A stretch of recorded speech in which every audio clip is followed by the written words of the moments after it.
தமிழடியான் சொந்தங்கள் அனைவருக்கும் வணக்கம். மார்ச் மாதம் 3ஆம் தேதி 2025 ஆண்டு திங்கட்கிழமை இன்றைய நாளுக்கான முக்கிய செய்திகளுடன் உங்களை சந்திக்கின்றேன். இன்றைய நாளுக்கான முக்கிய செய்திகளாக, நாட்டில் எரிபொருளுக்கு எந்தவிதமான தட்டுப்பாடும் இல்லை என இலங்கை பெட்ரோலிய கூட்டுத்தாபனம் அறிவித்துள்ளது. அது சம்பந்தமாக விரிவான செய்திகளை பார்க்க இருக்கின்றோம். அத்துடன் வெளிநாடுகளில் பதுங்கியிருக்கின்ற பாதாள உலக குழு உறுப்பினர்களை கைது செய்து நாட்டிற்கு கொண்டு வருவதற்கு விசேட நடவடிக்கை ஆரம்பிக்கப்பட்டுள்ளதாக அரசாங்கம் அறிவித்துள்ளது. அது குறித்த செய்திகளையும் பார்க்க இருக்கின்றோம். உள்ளூராட்சி சபை தேர்தல் தொடர்பான அறிவிப்பு எந்த நேரத்திலும் வெளியாகலாம் என எதிர்பார்க்கப்படுகின்றது. அதே வேளையில் மலையகத்தில் ஒரு போட்டியொன்று நடைபெற்றிருக்கின்றது, கொழுந்து பறிக்கின்ற போட்டி. அது குறித்து சில மாறுபட்ட கருத்துக்கள் உள்ளன, அதனை பார்க்க இருக்கின்றோம். இந்த செய்திகள் உட்பட மேலும் பல செய்திகளும் தகவல்களும் உள்ளன. அத்துடன் இன்று ஒரு முக்கியமான கேலி சித்திரமும் இருக்கிறது, முன்னாள் பொலிஸ்மா அதிபர் தொடர்பான ஒரு கேலி சித்திரம். எனவே எல்லாவற்றையும் தொகுத்து இந்த காணொளியில் பார்க்க போகின்றோம். வாருங்கள் காணொளிக்குள் போவோம். நாட்டில் எரிபொருளுக்கு எந்த விதமான தட்டுப்பாடும் கிடையாது எனவும் பொதுமக்கள் அச்சம் கொள்ள தேவையில்லை எனவும் இலங்கை பெட்ரோலிய கூட்டுத்தாபனம் அறிவித்திருக்கிறது. ஆங்காங்கே சில இடங்களில் செயற்கையான முறையில் தட்டுப்பாடுகள் ஏற்படுத்தப்பட்டுள்ளதாகவும், பெட்ரோல் மற்றும் எரிபொருட்களை வைத்துக்கொண்டு செயற்கையான முறையில் எரிபொருளுக்கான தட்டுப்பாடு உருவாக்கப்பட்டுள்ளதாகவும் இலங்கை பெட்ரோலிய கூட்டுத்தாபனம் சொல்லியிருக்கிறது. நேற்று ஞாயிற்றுக்கிழமை அவர்களுக்கு 1581 புதிய ஓர்டர்கள் வந்திருக்காம்.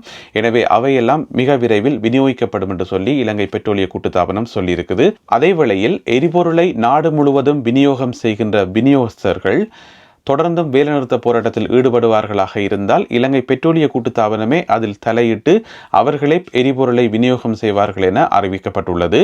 எனவே பொதுமக்கள் அச்சம் கொள்ள தேவையில்லை எனவும், நாட்டில் அடுத்து வரும் 3 கிழமைகளுக்கு தேவையான எரிபொருள் கையிருப்பில் இருப்பதாகவும் இலங்கை பெட்ரோலிய கூட்டுத்தாபனம் அறிவித்துள்ளது.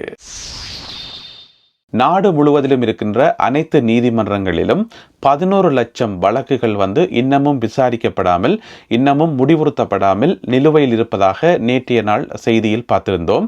இப்பொழுது நீதி அமைச்சர் ஹர்ஷன நாணயக்கார இன்னும் ஒரு தகவலையும் வெளியிட்டிருக்கார். என்னென்று சொன்னால், இந்த நீதிமன்றங்கள் மற்றும் நீதித்துறையில் 6026 பேருக்கான பணி வெற்றிடங்கள் உள்ளனவாம்.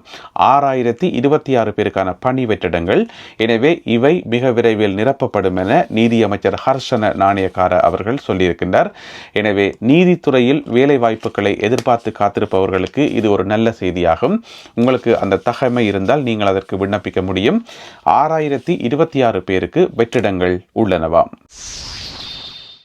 நீர்கொழும்பு பகுதியில் பெருந்தொகையான போதை மாத்திரைகள் மீட்கப்பட்டுள்ளனவாம். போலீசாருக்கு கிடைத்த ரகசிய தகவல் ஒன்றை அடுத்து நீர்கொழும்பு பகுதியில் பயணம் செய்த வேன் ஒன்றை அவர்கள் மடக்கி பிடித்திருக்கிறார்கள். உள்ள சோதனையிட்டு பார்த்தபோது பெருந்தொகையான பெறுமதியுடைய போதை மாத்திரைகள் கைப்பற்றப்பட்டுள்ளனவாம். இதனுடைய பெறுமதி சில ஊடகங்களில் 10 கோடி என்று சொல்லப்படுது. இன்னும் ஒரு சில ஊடகங்களில் 100 கோடி என்று சொல்லப்படுது. எனவே சரியான தொகை தெரியல அந்த கைப்பற்றப்பட்ட போதை மாத்திரையினுடைய பெறுமதி. எனவே 10 கோடியோ 100 கோடியோ இவ்வளவு பெறுமதியான போதை மாத்திரைகள் கைப்பற்றப்பட்டது மிகுந்த ஒரு அதிர்ச்சியான சம்பவமாகும். இந்த போதை மாத்திரைகள் இந்தியாவில் இருந்து சட்டவிரோதமான முறையில், ரகசியமான முறையில் எடுத்து வரப்பட்டதாம் நீர்கொழும்புக்கு. அதுக்கு பிறகு நாட்டின் பல்வேறு பகுதிகளுக்கு இதை கொண்டு போறதுக்காகத்தான் அந்த வேன்ல எடுத்து கொண்டு போயிருக்கணும். அதுக்கிடையில் போலீசுக்கு ரகசிய தகவல் கிடைச்சு போலீசார் முழுமையாக கைப்பற்றியுள்ளார்கள்.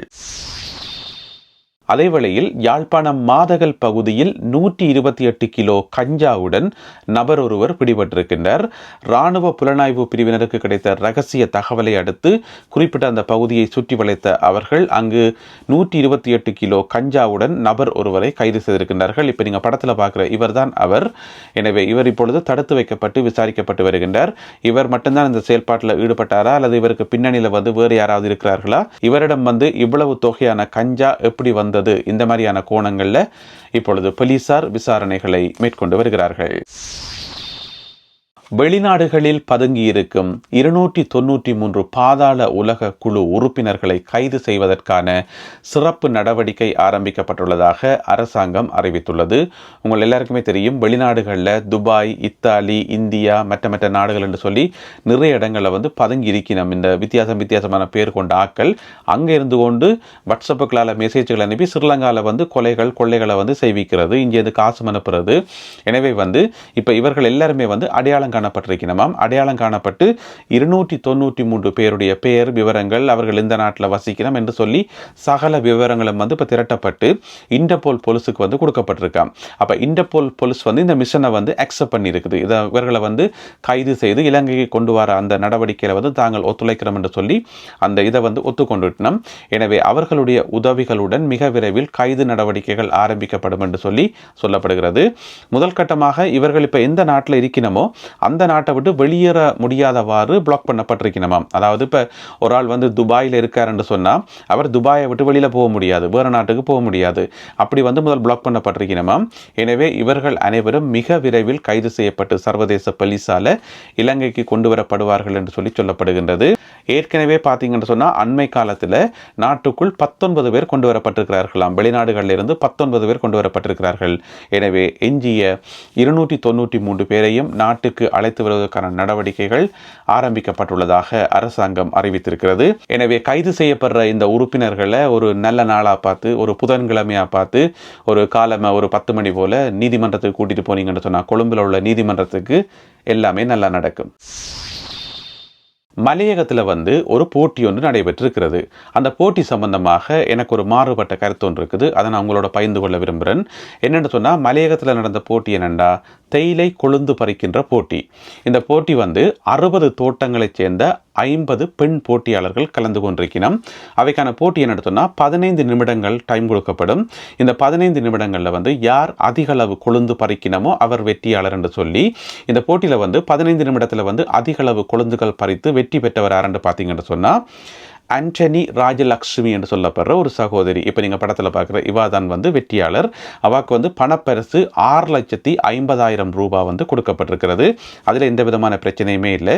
இந்த சகோதரி வெற்றி பெற்றதுலையோ இந்த போட்டியில் கலந்து கொண்டதுலையோ அது எனக்கு பிரச்சனை இல்லை. அவாவுக்கு என்னுடைய வாழ்த்துக்கள், அது பிரச்சனை இல்லை. ஆனால் பிரச்சனை என்னென்னு சொன்னால் இந்த போட்டியை நடத்தின கம்பெனி இருக்குது தானே, அது வந்து ஒவ்வொரு வருஷமும் வந்து இந்த போட்டி வைக்கிறவையாம். ஒவ்வொரு வருஷம் வந்து இந்த போட்டியை வச்சு போட்டு அதில் வெற்றி பெற்றாக்களுக்கு வந்து பரிசு கொடுத்து போட்டு போயினமாம். அது சம்பந்தமாக வந்து ஒரு படம் பார்த்தேன். அந்த படத்தை நான் உங்களோட பகிர்ந்து கொள்ள விரும்பல. இந்த வெற்றி பெற்ற இந்த சகோதரியோட கொஞ்சம் பேர் நிற்கணும் பக்கத்தில், கோட் சூட்டுகள் டை எல்லாம் போட்டுக்கொண்டு ஆக்களை பார்க்க மாட்டீங்க, பெரிய பெரிய முதலாளி மேரெல்லாம். சரிதானே? இப்போ மலையக உறவுகள் உங்கள்கிட்ட கேட்குறது என்ன? அடிப்படை சம்பளம் 2,000 ரூபா சம்பளம். அதைத்தானே கேட்கணும், எவ்வளோ காலமாக கேட்கணும், வருஷ கணக்கில். அதை கொடுப்போம் இல்லாமல் வருஷத்துக்கு ஒருக்கா வந்து இப்படி போட்டி வைக்கிறது. ஒரு ஆளுக்கு வந்து 6,50,000 ரூபா கொடுக்குறீங்க தானே. அந்த மலையக தோட்டத்தில் வேலை செய்கிற அவ்வளோ பேர்கிட்டையும் நீங்கள் எத்தனை லட்சக்கணக்கில் உறிஞ்சுவீங்கன்னு சொல்லி ஒரு கணக்கு கொண்டு போட்டு பார்த்தேன். உதாரணமாக இந்த போட்டியில் வெற்றி பெற்ற ராஜலக்ஷ்மி சகோதரி சொல்லியிருக்கிறா தான் வந்து 20 வருஷமாக தோட்டத்தில் வேலை செய்கிறாவாம். சரி, 20 வருஷத்துக்கு ஒரு கணக்கு போட்டு பார்ப்போம். 20 வருஷங்கள், ஒரு வருஷத்தில் வந்து 365 நாள் இருக்குது. எனவே 365 நாளும் வேலை செய்ய முடியாதானே, 300 நாள் எடுப்போம். வேலை செய்கிற நாள் வந்து 300 நாள். அப்போ 300 நாள் படி 20 வருஷமும் 6,000 நாட்கள் வந்து வேலை செய்திருப்பா. தானே? அந்த 6,000 நாட்களுக்கும் இப்போ இவள் கேட்குற சம்பளம் அவ்வளவு 2,000 ரூபா கேட்கணும். ஆனால் அவங்க கொடுக்குற சம்பளம் அவ்வளவு கொஞ்சம் சம்பளம் தான் கொடுக்குறாங்க. ஒரு நாளைக்கு குறைஞ்சது 500 ரூபா பிடிப்பாங்க. இவன் சம்பளத்திலேருந்து 500 ரூபா பிடிச்சி கொண்டு தான் கொடுக்கணும். எனவே அந்த 500 ரூபா படி கணக்கு பார்த்தா 30 லட்சம் ரூபா வருது. கணக்கு போட்டு பாருங்க, 20 வருஷம் 300 நாட்கள் 500 ரூபா. இதை பெருக்கி பார்த்தோம்னு சொன்னால் 30 லட்சம் ரூபா வருது. எனவே அந்த ஒரு சகோதரிகிட்ட இருந்து நீங்கள் 30 லட்சம் ரூபா பிடுங்கி இருக்கிறீங்க. சரி, ஒரு நாளைக்கு 500 ரூபா வேண்டாம், 300 ரூபா படி போட்டு பார்த்தாலுமே 18 லட்சம் ரூபா வருது. எனவே இந்த 20 வருஷத்தில் ஒரு ஆள்கிட்ட இருந்து 18 லட்சம் ரூபாய் பிடுங்கி போட்டு சும்மா 6,50,000 கொண்டு கொடுத்து போட்டு பரிசண்டு ஏமாற்றி போட்டு கோட் சூட்டெல்லாம் போட்டு படமெல்லாம் எடுத்து போட்டு அதை எல்லா ஊடகங்களுக்கும் போட்டு இப்படி ஒரு திருவிழாவை நடத்தி போட்டு விட்டுட்டு போயிடுவீங்க. ஆனால் பாதிக்கப்பட்ட மக்கள் வந்து தொடர்ந்து பாதிக்கப்பட்டு இருக்கணும். எனவே இந்த மாதிரியான படங்கள் போடுறதை விட்டுட்டு, இந்த மாதிரி சீன் போடுறதை விட்டுட்டு அந்த தோட்டங்களில் வேலை செய்கிற ஒவ்வொரு தொழிலாளிக்கும் அவையில் கேட்குற சம்பளத்தை கொடுங்க. 2,000 ரூபா கேட்கணும் இல்லை, 2,000 ரூபாய் கொடுங்க. அப்போ அவையில் வந்து சந்தோஷப்படுவினோம், சந்தோஷமாக வேலை செய்வினோம். தானே? அதை விட்டுட்டு வருஷத்துக்கு ஒருக்கா வந்து இந்த மாதிரி சீன் போடுறதால ஒரு பிரயோசனமும் இல்லை. உள்ளூராட்சி சபை தேர்தல்கள் சம்பந்தமான அறிவிப்பு எந்த நேரத்திலும் வெளியாகலாம். இந்த கிழமை வந்து இன்றைக்கு திங்கட்கிழமை, இந்தியிலிருந்து எந்த நேரத்திலும் வெளியாகலாம் என்று சொல்லப்படுகிறது. இங்கே எங்களுடைய கட்சிகள் வந்து பரபரப்பாக தயாராகி கொண்டிருக்கின்றார்கள். கட்சிகள் சேர்வதும், பல கட்சிகள் ஒன்று சேர்வதும், மற்ற கட்சிகளுக்கு கடிதம் போடுறதும், கடிதத்துக்காக காத்திருப்பதும் என்று சொல்லி ஒரே பரபரப்பாக போய்கொண்டிருக்குது. எனவே வந்து யாரோடையெல்லாம் சேரப்போகிறார்கள், எப்படி சேர்ந்து போட்டி போட போகிறார்கள் சொல்லி ஒன்றுமே தெரியல. எனவே பொறுத்திருந்து பார்ப்போம். எந்த நேரத்திலும் உள்ளூராட்சி சபை தேர்தல் தேர்தல் சம்பந்தமான அறிவிப்புகள் வெளியாகலாம் என்று சொல்லப்படுகிறது. இதே நேரம் வன்னி ஊழல் ஒழிப்பு அணி இருக்குத்தானே, அவையில் ஒரு அறிக்கை ஒன்று விட்டுருக்கணும். என்னென்னு சொன்னால், இந்த முறை உள்ளூராட்சி சபை தேர்தலில் போட்டி போடுற ஆக்கள் இதுக்கு முதல் இந்த லஞ்ச ஊழல்கள், முறைகேடுகள், மக்களை ஏமாத்துறது, சுரண்டுறது, இந்த மாதிரியான எந்த விதமான குற்றச்சாட்டுகளும் இல்லாதாக்களாக இருக்கணும். குற்றச்சாட்டுகள் இல்லாதாக்கெல்லாம் போட்டி போடணும். அதாவது சுருக்கமாக சொல்ல போனால் கரை படியாத கைகள், அப்படியானாக்கள் மட்டும்தான் போட்டி போடணும். அவர்களை தான் மக்களும் தெரிவு செய்யணும். அப்பத்தான் ஒரு நல்ல சமுதாயத்தை உருவாக்க முடியும். அதை விட்டுட்டு இந்த லஞ்சம், ஊழல், மணல் கடத்துறது, கொள்ளையடிக்கிறது, இந்த மாதிரியான வேலைகள் செய்கிறது, பிரதேச சபைகளுக்கு வர பொருட்களை அள்ளிக்கொண்ட வீட்டை வைக்கிறது, பொதுமக்களுக்கு வர காசு சுருட்டி பொக்கெட்டுக்க வைக்கிறது, இந்த மாதிரியான வேலைகள் செய்த எவருமே தேர்தலில் போட்டி போடக்கூடாது.